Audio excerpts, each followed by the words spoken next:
All right, here we are, everybody. Welcome to a very, very special edition of a combined in the paint and between the pipes. Yes, you got the Nuggets jersey behind me. You've got the Avalanche jersey behind Mark Springer. Instead of doing two separate post-game shows tonight, we thought we would just combine these. Both games ended roughly around the same time. Thrilling overtime win for the Avalanche. The Nuggets absolutely dominate the Dallas Mavericks. So we're just going to be breaking it all down. We'll have Raj hopping on here once he's done with network post game on AM 950. So, Spring, welcome to the show, man. Excited to be here. DT, we've been planning on doing one of these on a night where both of the teams play, and certainly one where both of the teams win. The Nuggets was a little more stress-free tonight. The Avs a little more, what the hell is this for stretches of the game. But two championship contending teams, two teams that have won titles in the past 2-3 years, and two teams with players still very much so in their primes. Questions were answered tonight. I mean, on the Nuggets side, and I was mostly locked into the Avs tonight, but it appeared that, and I saw a lot of highlights, and Jamal Murray, that was the best version of Jamal Murray tonight. And then for the Avalanche, they were elite in the final 7 minutes of that game. Mackenzie Blackwood ultimately was, I think, the difference in that game. Jamal Murray, Mackenzie Blackwood, those are your two stars tonight. Yeah, just absolutely fantastic. And for those wondering, we're doing a combined Avs and Nuggets show tonight. So we're going to be breaking both games down. Like Spring said, we've been talking about doing this, and it just worked out tonight where both games ended roughly right around the same time. So we'll be breaking both games down. Raj will be on to talk Avs with us as well once he's done with network post game, and we'll see if DMAC hops on with us as well. But just initial thoughts, Spring. I'll start with the Avs. Dude, Mackenzie Blackwood, like, he has been a revelation. And it's so interesting to me to see just how well he's played here with the Avs Spring, because I remember, his time in New Jersey. He was an up-and-coming goaltender, but he almost had, like, sort of the same issues that Georgiev had, just as far as, like, sort of a mental blockade in New Jersey. Then he gets shipped out to San Jose. He's plays fine with the Sharks. He's just on a really bad team. And now with the Avs, I tell you what, man, like, two things tonight, combining both teams. Mackenzie Blackwood being a legitimate number one goaltender is what it's looking like so far. And the Jamal Murray we saw tonight, and I actually tweeted this out, it really does look like both of these teams are starting to round into their championship form of a couple years ago. It was really encouraging from both teams tonight. And credit to the Avs, man. Like, what is this? They had the Sabres game where they pulled the goalie, they come back and get the win. They're really, really clutch down the stretch. And to your point, they don't win that game without huge saves from Mackenzie Blackwood. And in overtime, like the Rangers go on the power play. They had so many chances. Mackenzie makes huge saves. It was just phenomenal from both teams tonight. So really encouraging to see. And if Jamal can play like that, Spring, my goodness, who's going to beat this Denver Nuggets squad? Yeah, and there were other heroes for the Avs down the stretch. Lehkonen gets the game tying goal in the 6-on-5. They're able to keep it 2-1, even though it was a rather uninspiring third period. They don't let New York score an insurance goal, and it gives them a puncher's chance in the 6-on-5. We saw this team score two in that situation against Buffalo, and then ultimately win in overtime. This team, I mean, only a handful of teams in this league can be as dangerous and have a real chance to overcome the 1-goal late deficit, to keep that puck in the offensive zone, to maintain the pressure, to just, worst case scenario, just you're allowing those icings and nothing's really getting out of your end, and you can maintain that offensive zone possession in the 6-on-5. And Colorado's one of them. Edmonton would be another team like that. They bared down. They just completely put that awful third period behind them. It was a fresh start. It was a reset with just over 2 minutes to go, and it was as clean could be. That shift, that extended shift that they have, where they are whipping the puck around. It's Makar and Taves as your two defensemen. It's McKinnon, Rantanen, Lehkonen, Drouin, and it was clean. And I think the unsung hero, the true hero of that sequence was Devon Taves. McKinnon gets set up with a one-time blast on the left side. And I like seeing McKinnon just let it fire. It's easier to do when time's ticking down and time's running out. We saw McKinnon pass up and I think it was the Winnipeg loss, a one-time look on that left wing. Not here. He fires that thing. It goes wide. It rims around the boards. Taves hustles over with the backhand stick to keep that in play, and then immediately goes back down, high to low, cross ice. That is such an elite sequence from Devon Taves to keep the puck in on the backhand of his stick, and then to immediately fire cross ice down low on the other end of the ice to McKinnon. It's an elite sequence from Devon Taves. McKinnon then sets up Rantanen, who shoots a puck. Rebound right to Lehkonen at the doorstep. This is something we talked about that the Avs maybe didn't do too much of against Hellebuck and the Jets, was just put pucks on net and look for rebounds. And whether it's Lehkonen or Colton, I know Nichushkin's out and he's great at those rebounds net front.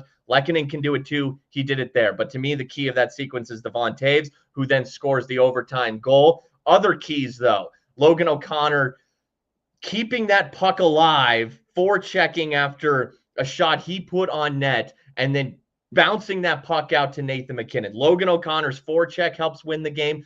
The penalty kill from the interference called on Mikko Rantanen, which was very odd. Mikko's just going off for a line change. And Adam Fox, it was almost like he did it on purpose. It was almost like Adam Fox knew Mikko was going off the ice and just kind of stuck his ass into Mikko and got a little bit of a cheap interference call. But the Avs killed that thing. Let's see, it was Taves, Kelly, O'Connor, I want to say, were the three Avs out there for the first half of that kill. They do a tremendous job. Yeah, tremendous job. Mackenzie Blackwood makes huge saves. Then they're able to get Makar, Kiviranta, Lehkonen onto the ice. They carry it on. So unsung heroes in that final 7 minutes. Devon Taves, Logan O'Connor, but it's Mackenzie Blackwood makes those saves in the first period. And when he makes those, I'm thinking, okay, those are the types of shots that Alexander Georgiev lets in, and it's 1-0, it's 2-0. No, he keeps it scoreless, and that ultimately comes back to help the Avs, not allowing those early goals, getting the big early saves. And now, here's my take. Blackwood and Murray tonight, okay? For the Avs, their solution to goaltender was their problems. There was no in-house solution. They had to go outward to get their fix. They had to go get a goaltender. It was not going to come from Georgiev or even a young Onanen who's been admirable with the Predators. For the Nuggets, their solution to their problem needed to come in-house. It needed to come from Jamal Murray himself. So tonight we saw the two solutions. One needed to come in-house. One had to come outside of house. Blackwood and Murray both showing exactly what medicines were needed for their respective teams. Just phenomenal. And also, yeah, and you're right, Spring. Those saves early on in the game for Mackenzie Blackwood, 100% right. Those are goals Georgiev gives up. And, that's a really big confidence builder early on in games where, that your goalie is going to have your back. If you're a defenseman and you make a mistake early on in the game and your goaltender has your back, that gives this team a lot of confidence for the rest of the game as they move forward.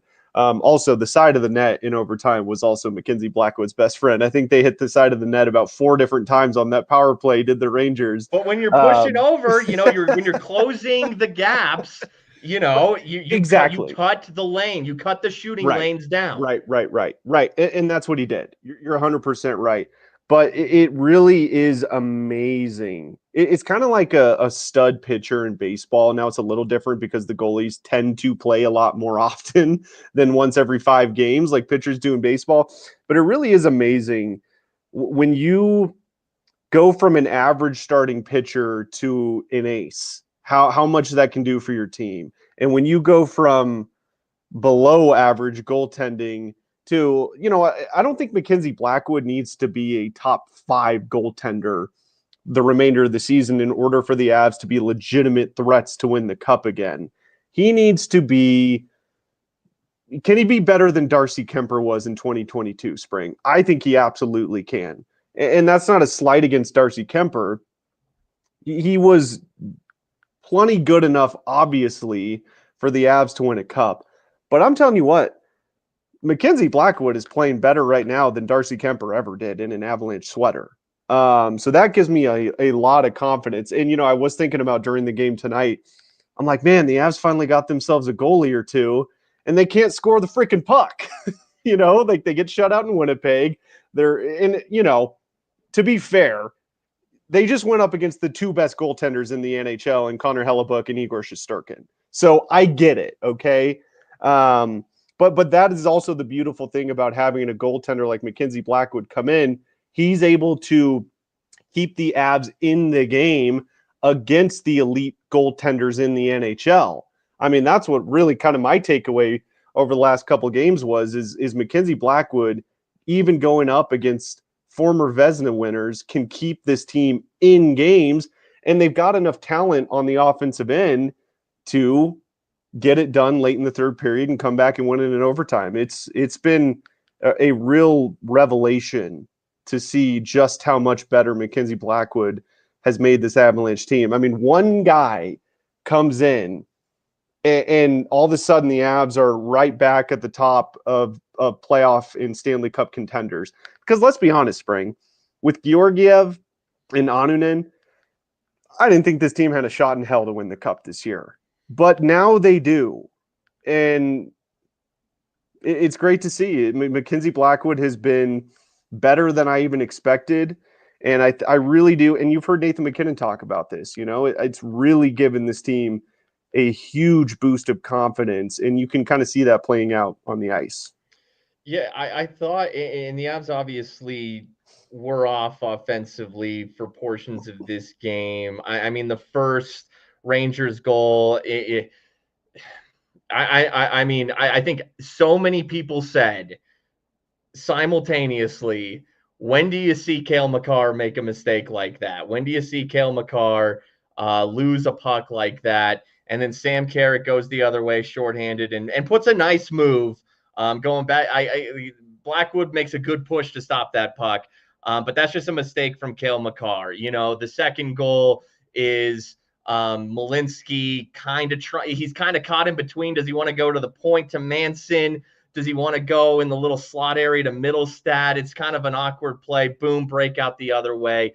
It's a one-time pass that ends up beating Blackwood. Fine. The Rangers played well. And this is I don't think the Avs played great. I don't think New York played this amazing, excellent game, but they played very well. I mean, they blocked a ton of shots tonight. They were getting sticks in the lane. And Raj and I talked about this coming into this game. New York has gotten themselves back to 500. They've had a disappointing start to this season. They're much better than their record says they are on paper. They're coming off of a 2-1 road win in Vegas. That's an impressive win. Maybe New York, this is the time of the season where they were going to make a push, and that certainly is what it felt like tonight. Was that, man? The Avs didn't bring their A game. The Rangers were a hungry, desperate team. That was just how it was going to play out tonight. But now the Avs have a goaltender, and Igor Shesterkin just signed a big $11.5 million per year deal. Mackenzie Blackwood just signed a $5.25 million per year deal, and Shesterkin played well tonight. But I said it at the time, I said it in the days after the contract extension, that there is a very real world where we look back on that Blackwood contract extension and especially compare it to what Shesterkin just signed. And it is going to be a massive steal. And Blackwood beats Shesterkin. Straight up beat him tonight. This really could be the difference maker for this Avs window right here. And shout out to the Avs front office for targeting Mackenzie Blackwood, for understanding where he was at in his career and getting on the forefront of that thing, trading for him in November, I think it was, or early December, giving up Kovalenko.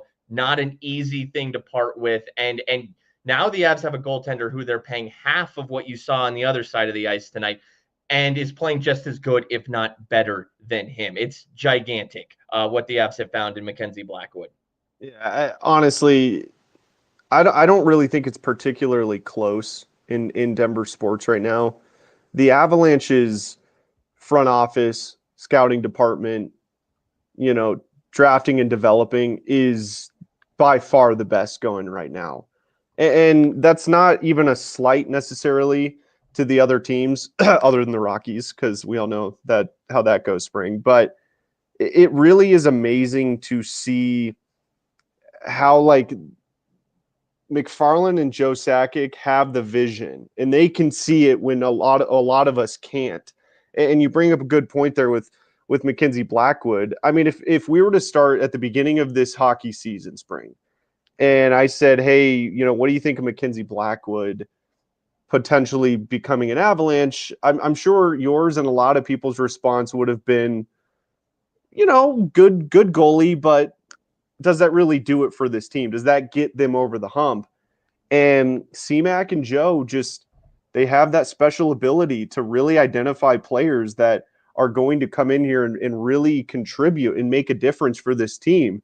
Now, I will say, and I remember the last time we did pipes, I was getting on Casey Middlestat.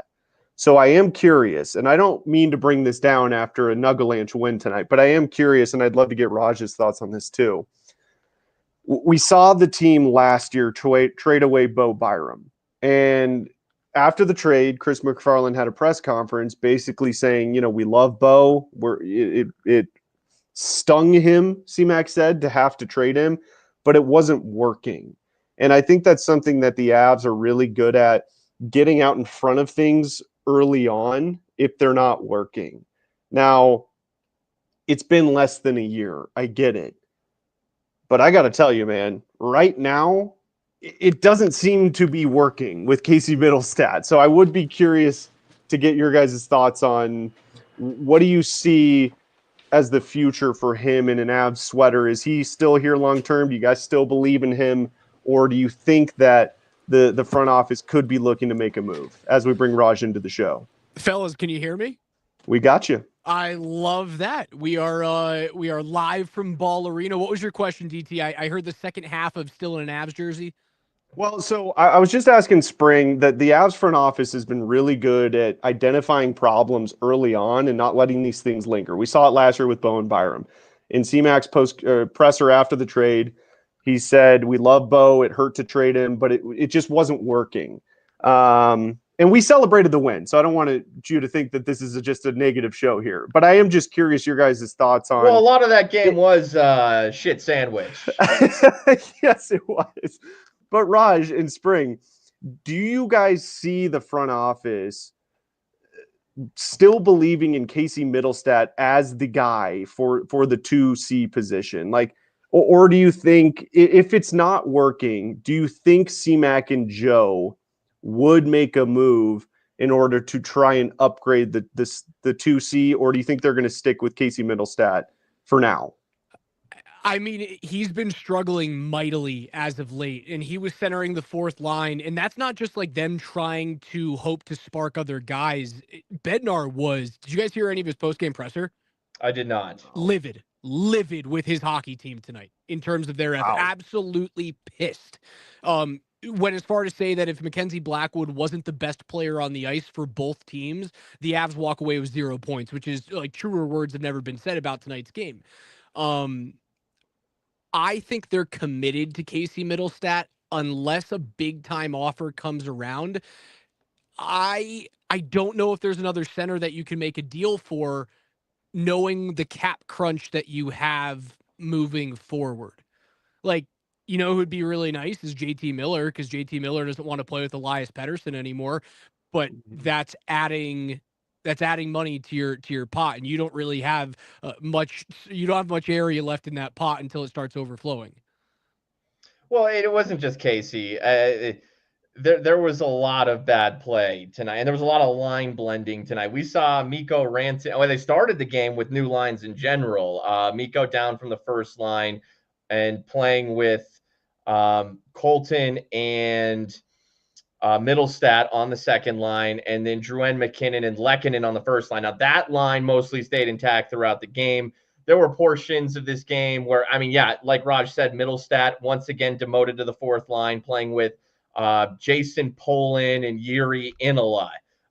Mikko playing with some of the third liners, O'Connor, Kiviranta. Bednar was searching, trying to find something outside of the top line, which wasn't great in its own right tonight, but trying to get something to get this team going. Nothing really worked until they got to the 6-on-5. Let's see what this team looks like, what Middlestat looks like when Nichushkin is back. I would expect Middlestat might be playing some 4C coming up, as he was before Nichushkin got hurt briefly. But let's see what it looks like when Nichushkin gets back. I still believe in Casey Middlestat. There's a reason. They didn't trade Byram because they were down on him necessarily. No. It was more that there was a glut defensively. The Avs were heavy on lighter puck-moving defensemen, needed a center, didn't quite anticipate a breakout from Ross Colton. Maybe that would have changed things in retrospect. Because now Ross, he could be your 2C the way he's played overall this season. But let's see what happens when Nichushkin gets back. And I hope he's back on this homestand, because look, there were issues offensively tonight. And I think not having Val is a huge part of it. And this is a gauntlet of a homestand coming up. So I hope that Val is back at some point in this homestand.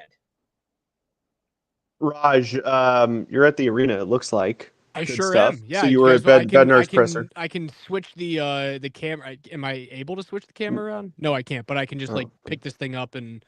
No, it's all good. I was just like curious. You're looking down on us. There you go. Look at that. Raj, I was just curious because I saw McGahey tweeting out during the game how pissed he was at all the Rangers fans being loud there. Was it quite noticeable in the arena tonight? Yeah, there's a lot of blue shirts. There were a lot of blue Rangers jerseys. It was loud. There were probably 2 or 3 "Let's go Rangers" chants that you could certainly hear that Avs fans did a good job of drowning out. But that's the case with almost every fan base now in Denver's, because you have so many transplants that live here that don't want to give up their fandom, which I think is a fucking cop out. But it didn't feel like it was a home game for the Rangers. I certainly don't think that had any part of how flat the Avs were. Like, they fought the puck tonight, man. I thought the decor was, you talk about missing Sam Girard, fellas. I was going to say, yeah, tonight was the first game where it was like, man, when you look at some of the flubs that Avalanche defensemen had with the puck, not moving it properly, it made me think, oh, this is where you miss Sam Girard. The decor were walking turnovers tonight. The entire decor, walking turnover machines. And it's not like Cale Makar was immune to it. Cale was directly responsible for a goal. Manson got walked in overtime when Zibanejad should have scored, and Blackwood makes that glove save. Sam Malinsky had 3 or 4 brutal D-zone turnovers. I thought the entire decor was bad tonight. I can't pick out one skater this evening that I was like very, very pleasantly surprised about. Like maybe Parsonen at the end of the game was like one of my favorite guys. Logan O'Connor, I can do that. Logan O'Connor never ceases to amaze me with his effort. With OC, and how he played in the crucial role he plays on that overtime goal. I always, we saw. I've said if someone's not playing well in the top 6, or if guys are hurt and you're one short on the top 6, we've seen Yuso Parson and get elevated to that top 6. I always wonder why it's not Logan O'Connor. Logan O'Connor to me is steady Eddie. At the very least, nobody hunts pucks harder than LOC. I wonder why, and I know that he's been not wanting to break that third line up, but I would consider giving OC, a second line look if the offense isn't going to play well, because at least that dude works his ass off out there. Like, who's the guy, DT, who's the guy for the Nuggets when it feels like it's Russell Westbrook this year, when Malone has a rage timeout because the team is just dead. They're lackluster. There's no effort whatsoever. And obviously, like, tonight was an unbelievable evening from Jamal Murray. He drops 45 or 43 or something, and Nikola goes off for a triple-double and doesn't take a single second in the fourth quarter. Baca said he didn't take a shot until the Nuggets had 17 points, which I think is hilarious. Who's the guy for the Nuggets? 2 minutes ago in the first quarter. Unbelievable. Yeah. Russell Westbrook, honestly, I know he doesn't contribute a lot on the court, but DeAndre Jordan will get on guys' ass if they're not, having the right effort on the court. But as far as on the court, I mean, there's no question about it. It's been Russell Westbrook this year. And honestly, I think that's, in my opinion, that's why I think Jamal has been not why he's been struggling, why it looks like he's been trying to force his game a little bit more than we're accustomed to seeing. But I got to tell you, man, the Russell Westbrook effect on the Nuggets has been unbelievable. And that's not even talking about on the court stuff. I'm talking off the court stuff. He and Peyton Watson are good friends. Peyton Watson has been phenomenal over the last month or so of the season. He's been absolutely fantastic. And then you go to the on the court stuff with Russ. My God. I mean, did you guys see Russell Westbrook contributing in this way to have the two-man game between he and Nikola Jokic that quickly? And to have him shooting the three ball at a higher clip than he pretty much ever has in his career. I said at the beginning of the year, guys, my rule for Russell Westbrook was two 3-point attempts per game, like half that. That's the limit, and that's all you get, and they better be wide open. But he's shooting the three ball well, and he's taking the right shots when he is. So yeah, as far as that dude, that's gonna bring the fight and energy and effort every single night, no matter what's happening. It's been Russell Westbrook. And for a 37-year-old, 16, 17-year veteran to do that, that's incredible.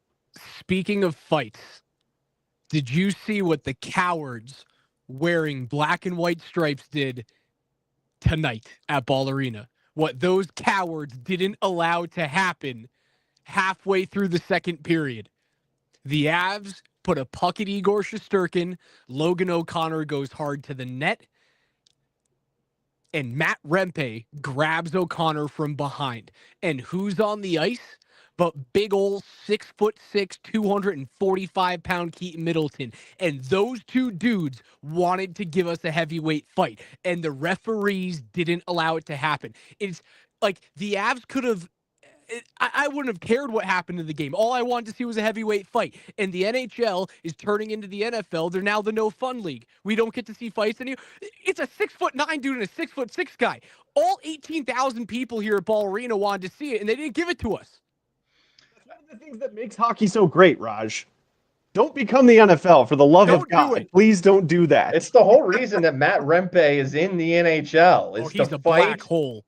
And to be, just a goon, because you're right, Raj, he is a black hole. That would have been popcorn right there. That's disappointing.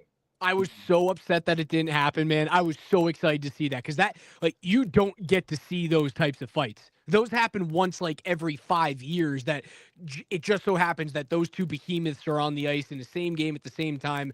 But Rempe's he's a sideshow. I can't believe Peter Laviolette plays him every single time. Rempe was on the ice, Bednar threw McKinnon's line out there. He was like, "Go take that guy, go skate at him because he can't keep up with you." And shockingly, McKinnon was driving the most offense out of any Av today, but they still couldn't get anything started. They were so perimeter. and Shesterkin made big saves early, and it just felt like the Avs, once they had those grade A chances that didn't go in early in the game, they kind of moved away from the high danger portions of the ice up until they had to pull Blackwood at the end. It was weird. If they play like that over the next 4 home games, they're not going to have a lot of points. Do we have an update on Nichushkin at all? I mean, obviously, it appeared that he was maybe going to go with them on that 3-game road trip, and then a late call apparently to not have him travel with the team. But that told me that he was close, and I almost was thinking maybe he would play tonight. Not the case, obviously, but it feels like at some point in this 5-game homestand, just based on the report that he almost traveled with the team recently, that he could be back soon. The report said, and that was a few days ago, that he was coming on the road trip. What he said today in pregame presser, it unfortunately was the opposite. He talked about Wood, Girard, and Nichushkin, saying none of them are imminent. And I don't love that. I'm looking on Pro Hockey Rumors right now. It says Colorado Avalanche forward Valerian Nichushkin's timeline to return might be getting pushed back as he was forced to slow down his progress after skating a couple of times. So it looks like he had a minor setback. I did see that earlier today. I think Bedsy said he doesn't think it's anything crazy, but his return has been pushed back a little bit longer than the team was expecting. And I don't know if that's 2 weeks, Spring. I don't know if that's 1 week. Like, it could just be, well, we expected him to play tonight or on Thursday, and maybe he plays, game 5 or something like that. It's a situation that they should treat with kid gloves. You don't want to rush him back. He's that important to you. Well, I mean, it's going to make it even tougher. I mean, Edmonton Thursday, Dallas Saturday, Minnesota, and, Kaprizov, Faber, et cetera, could be back Monday against the Wild, and then Winnipeg on Wednesday. I mean, that is a murderer's row. And, Blackwood can only do so much. I mean, I don't think there's a second night of a back-to-back in there, and there is not. I still wonder if Scott Wedgwood gets a start on this homestand. He's back. He was the backup goaltender tonight. It may be just a way to spell Blackwood as, caution with Nichushkin. The playoffs are more important than anything. This will be a playoff team. So maybe Wedgwood gets a start on this homestand, but, Blackwood can only do so much with this caliber of teams coming into Ball Arena over the next week. The offense has to figure something out without Valerian Nichushkin. By and large, outside of the Minnesota game, and I thought they played well against Florida, but that was a low-scoring, 2-1 win, where they just played very hard, and they worked their asses off. But by and large, since Nichushkin's been out, the offense has been a little dry, and that's going to need to change with the caliber of teams coming in to Denver this week. Raj, Springer and I were talking about this before you jumped on, but isn't it amazing to see when the Avs offense starts to go through those peaks and valleys? And right now they're in a little bit of a valley. Now, with the disclaimer, they just went up against the top 2 goaltenders in the NHL, and Hellebuck and Shesterkin. Okay, I get that. But isn't it so refreshing to see that the Avs can still win games where the offense just really can't get a whole lot of anything going when you have a legitimate goaltender? It's just that's what I was thinking about when I was watching the game tonight. I'm like, the Avs can still win this game, and their offense has played like shit most of the night. I mean, he is, dude. It's been incredible. He's sensational. Why do you think because, he was good in New Jersey, kind of had a little bit of a downfall. Then he goes to San Jose on a crap team. Why do you think he's been so stellar since the trade to the Avalanche? Like, is it the defensive core, the structure? Like, what has made it to where he's been able to be at his best since the trade? It's certainly the Avs' ability to break pucks out when they're at full strength and they're healthy, and Girard's in your middle pairing. He said it early on. He goes, I believe there were 2 games in a 3-game stretch where one of which he came in when Wedgwood got hurt, and then the following game, there were third periods where he only saw 3 shots. And his comment after the game was, "Did you see the third period? I didn't see the puck," because teams dump the pucks in, they go D to D, they immediately snap one out. And he hadn't had that in New Jersey. They were still building. Like, the New Jersey Devils are built very, very similar to how the Avs in the 2022 Stanley Cup run were. It's puck moving defensemen deep through the middle, and you have to find a little bit of edge scoring, and that guy's like Jesper Bratt for them. But you've got Heischer and Hughes. They've got Hughes on the back end and Dougie Hamilton, puck moving defensemen. He didn't have that. They were just starting to build that when he was in New Jersey, but they weren't quite there yet. San Jose was a dumpster fire. I think he's seeing a team that can score at any given point to keep him in a game, but he doesn't have to rest on it. Like, he doesn't have to rely on only himself to win. He does realize it's a give and take right now. It's the perfect marriage between player and system. It really is. Yeah, a couple things, and Dan, you had said before Raj hopped on that who really could have seen this coming from Blackwood. Raj knows I did. Raj You've knows been on it I for 3 did. years. Look, I'm gonna keep it. I think the Avs too. You peek over at those San Jose Sharks. Yeah, those games were god awful last year, but I remember early last season, Blackwood had a great performance against Colorado. The Avs won in overtime or a shootout, low scoring game. Blackwood was great. The Avs knew the talent that McKenzie had as a prospect with the Devils. I think they always kept an eye on him, saying, let's see how he develops with the Sharks. And you looked at that 9-11 save percentage that he put up with San Jose in the first month or two of the season. I think the Avs knew that this guy with all these tools might start to be figuring this out. And then they pulled the trigger. And I want to transition to something else here in a second, but real quick, since Valeri Nichushkin has been out, first game that Nichushkin missed was the Buffalo win, the comeback where the Avs scored 6 goals. Okay, so that's your one of 2 aberrations since Nichushkin has been out. The other was the win in Minnesota where they scored 6, but the Wild were very banged up in that game. They were missing a lot of dudes. So the Avs were able to score 6. In the other games without Nichushkin, Montreal, the Avs scored 1. Florida, they scored 3. Chicago, they scored 1. Winnipeg, 0. They were able to score 3 tonight. Before Nichushkin got hurt, 5 goals in a win over Winnipeg, 4 goals in a win over Utah, 5 goals in a win over Seattle, 4 goals in a win over Anaheim, 4 goals in a win over San Jose. That's 5 straight games where they scored at least 4 goals. Wow. Nichushkin in the lineup. No Nichushkin. They've only gone over 4 goals twice. He is very important to what they do. Speaking of another forward who is important to what they do, did you guys see who's my guy here? I need to refresh this article here. Arif Dean of Colorado Hockey Now relayed a report, or is it an opinion? This might just be an opinion from It's an analyst, opinion, and I think it's shit. From an analyst in Montreal. Unfortunately, my article is timed out. They might want me to pay for it, so I don't have this Montreal dude's name. Renaud Lavoie, something like that. He's got like 100. Lavoie. So I guess, Era framed it as a report, but it seems to be more of an opinion that this guy has. Now, he seems to be well respected. He's a Montreal guy. A lot of his tweets are in French. But his opinion is that if the Avs can't get to a contract extension with Mikko Rantanen by the trade deadline, that the Avs will trade him. Raj and I have talked a lot about this. Your thoughts on all of this, Raj and Dan? I think it's insane. I don't see them trading him whatsoever. You trade Mikko Rantanen, I don't think you can win a cup this year.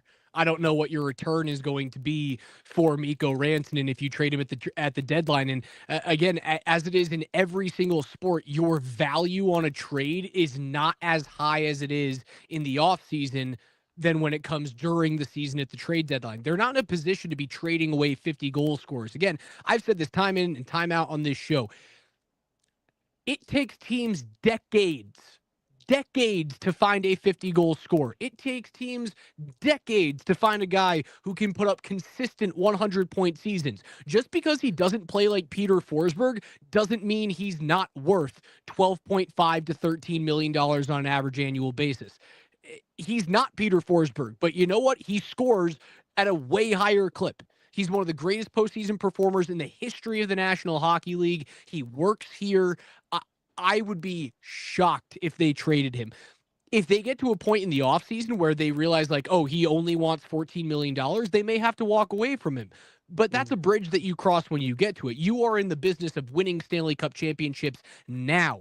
You're not doing the Calvin Booth, hey, we want to win 4 and 6. No. You win now. You win now. And that means you keep Mikko Rantanen, even if you can't get a deal done, because the organization has a history of taking these deals all the way to the wire. Remember Gabriel Landeskog? Remember what happened with Mikko the first time around? They're going to take every single second they can to get this deal done. And again, we've put out the number, and many people have put out the number. If he wants $14 million on the open market, that over 7 years is less money than $12.5 million over 8 here in Colorado. And that's an extra year of guaranteed money he would be making at age 37. He'd be crazy not to sign that deal. The team has an internal cap of 12.6, and I think it gets done at 12.5. Even if it gets done at 13, I'd be okay with it. I think the Avs front office has earned the right for us in the media and for fans to trust them with this kind of stuff. And Raj, you nailed it. And that's exactly kind of where I went. This happened the first time with Mikko. This happened with Gabe Landeskog. It came down to the wire. So I really do think that the front office over the years has built up enough trust to make us and make the fans believe that they can get this done. And like you said, if the number's 14 or above or whatever it is, and they can't do it, well, then so be it. But you cannot give up a legitimate chance to win another cup. You finally got your goalie. It looks like they're going to trade Mikko at the deadline. That's the dumbest thing I've ever heard. That's not going to happen. Well, the idea is, because you see it in sports, if you have uncertainty, then the risk of letting him walk for nothing versus trying to get assets for him so you're not stuck with your hand up your ass if he leaves. And we've talked about this on this show, if the Avs at the trade deadline are going to be buyers. I'm not sure, they kind of already made their splashy moves with goaltending, but regardless, they're buyers. They're not sellers. So if Mikko is a rental, so be it. If he leaves, it would, whatever, that would just mean that, he's going to be a rich ass man on the open market. Good on him. But the Avs are buyers. They are a win now. If he walks for nothing, then he's a rental. So be it. You don't trade a player like that at the deadline, even if, you would give up assets, draft picks, young prospects that you otherwise could have gotten. Fine. You take this to the bitter end because you are in a win now window. And you know what you do if you get to that point and his camp goes, we think we can get way more money, and Mikko is okay going and playing in Anaheim or Columbus and not having a chance to win a Stanley Cup championship for the next 7 or 8 years, then so be it. And if that happens, you turn around, you extend Cale Makar immediately and keep him in the fold, and you go out and you use all of that money to bring in other players that can still help you win a championship. You know what would open? It would open up the pipe dream. The Sidney Crosby thing would be very real. Very, very real if Mikko Rantanen leaves in the offseason. I guarantee the next move is, hey, Kyle Dubas, what are you doing over there in Pittsburgh? The Penguins aren't getting to the playoffs, and Sidney Crosby's still a point-per-game player in his age 38 season. Why don't you send him over here for a couple of picks, see if he can win another couple of cups? That's a fine consolation prize. Guys, they're not trading him. It is a complete fabrication. Chris McFarland is not doing that. There is no value that they could get back that keeps the cup window open. They would just take a chance. And you know what? He's going to be back here for the next 8 years. That is the most likely outcome. On Mikko, I mean, I will say this, they gave him his own line tonight. They took him away from McKinnon by and large and tried him with Colton and Middlestat. Hell, they tried him with Kiviranta and O'Connor. And, Mikko wasn't able to be that that true spark, that we can see McKinnon be. McKinnon can spark anyone and everyone. You said it, Raj. McKinnon was the one player tonight who maybe was somewhat dangerous in trying and setting up and creating offensive chances when they take Mikko away from Nate, and this would be his future if he signed for big money elsewhere. Is what player is he really? Right. Yeah. Dude, there's no way this team is trading Mikko Rantanen. Like I said, especially this year. They've got the goaltender. They have, as soon as the Blackwood trade was made, and the first couple of games he played, you saw how much of an improvement that was over Georgiev and Justus Annunen. They went right back up as the co-favorites or the favorites to win another cup. Dude, you know what it feels like, DT? It feels like, and I know the season didn't end the way it should have that year because of a freak injury. It feels like those 10 glorious days that we got when the Nuggets traded for Aaron Gordon. And you went, oh my God, that's an unbeatable basketball team. Yeah. That's the way that I feel when I'm watching the Avs tonight. They had no business winning a hockey game tonight. They had no business winning this hockey game. And now they have a goalie and they can win anything. They can win anything. That's how I feel.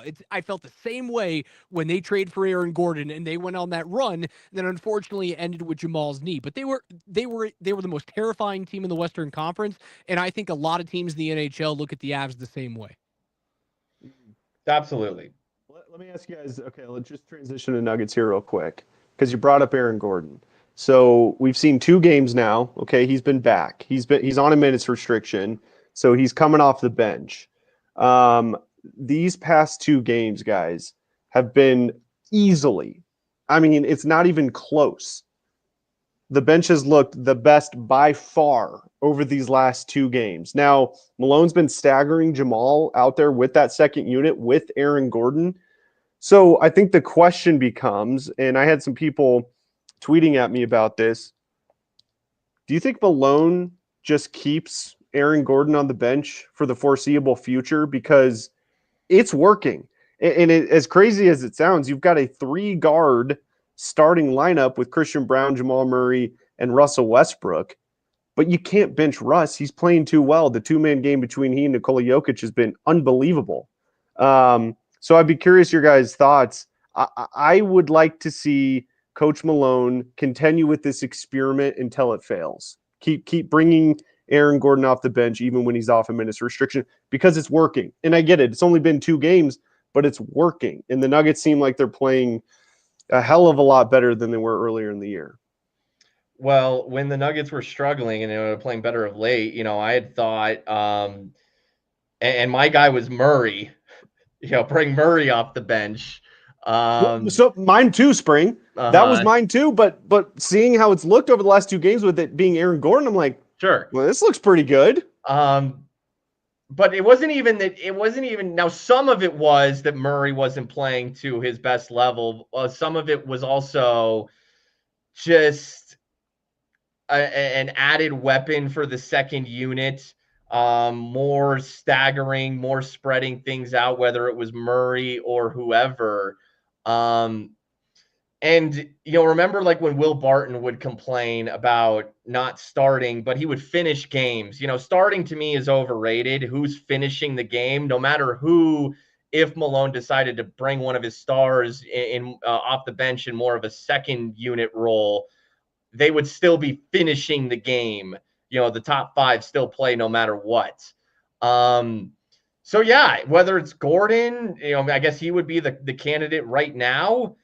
I'm here for it because to me, it's all about who finishes the game. One thing that happened though, when Gordon was out is, Peyton Watson, I thought answered the bell in moments when Gordon was out. I thought Julian Strother came along a little bit. So there were opportunities that guys had chances to seize. You found and I MPJ could play a small ball 5. Yeah, that is, I thought guys did that. And so now with Gordon back, that experience everyone got without him, Russell Westbrook kind of knocking on the door of the starting 5 now.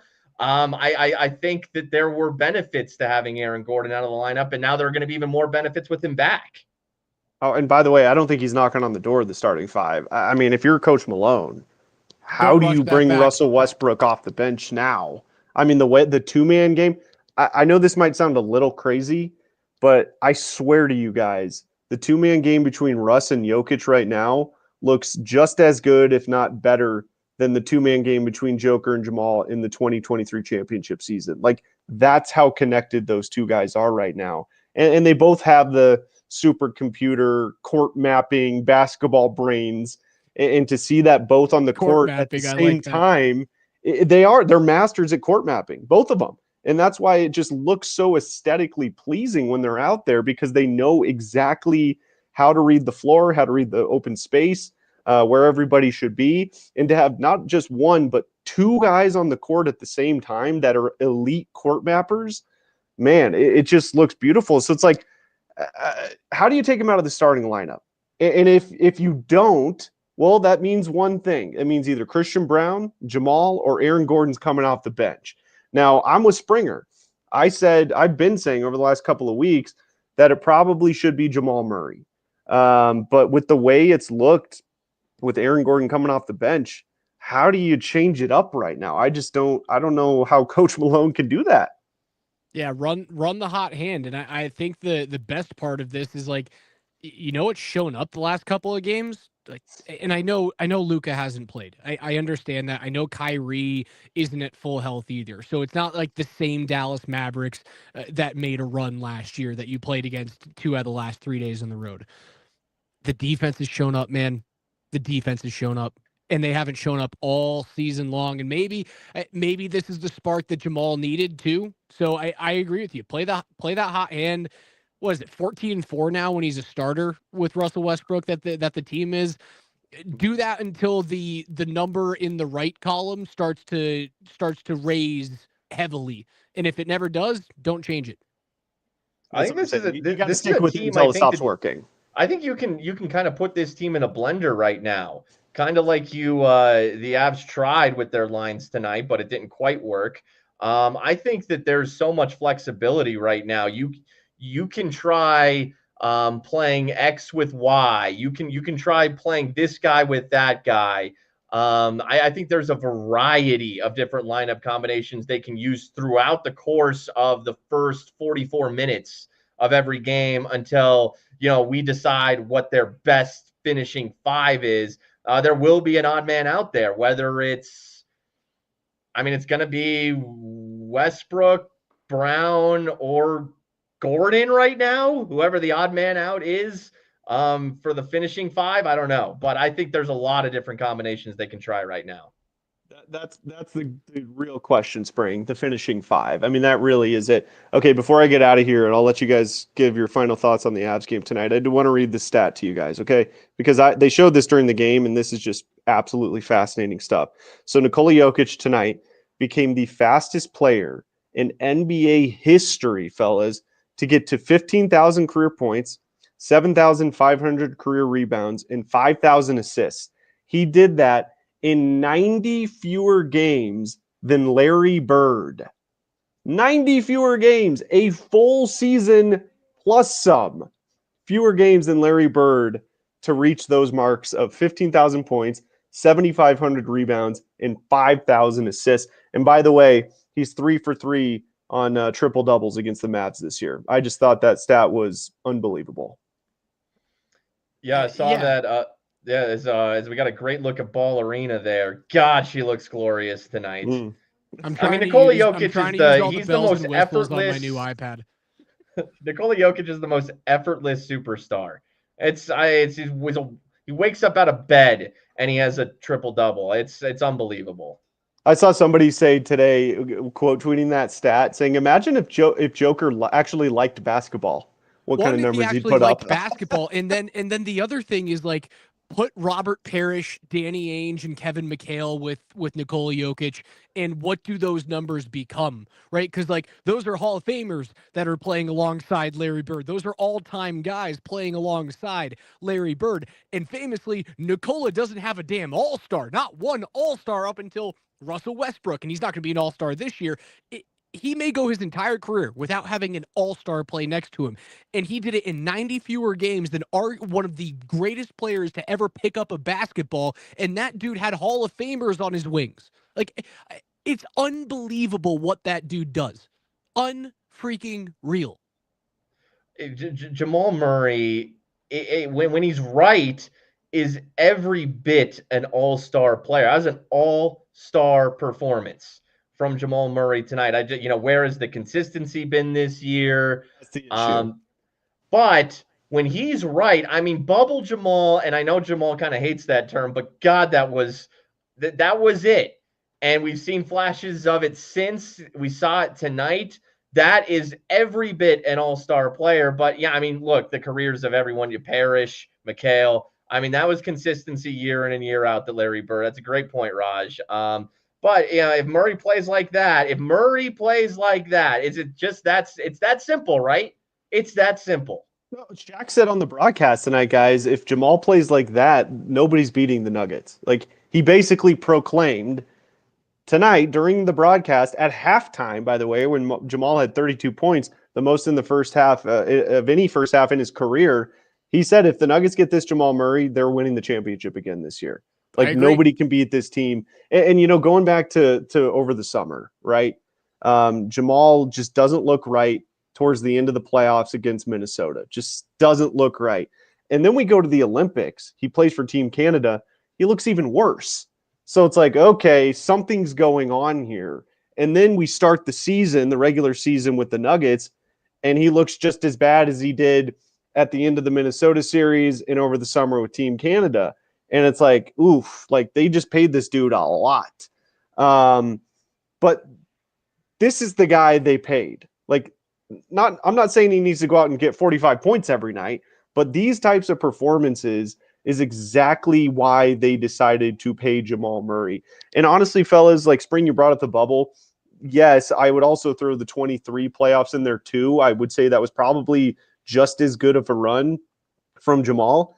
The thing that really got Jamal paid was he just so happened to go off for, a month and a half straight, 2 times in the playoffs. And one of them led to a championship.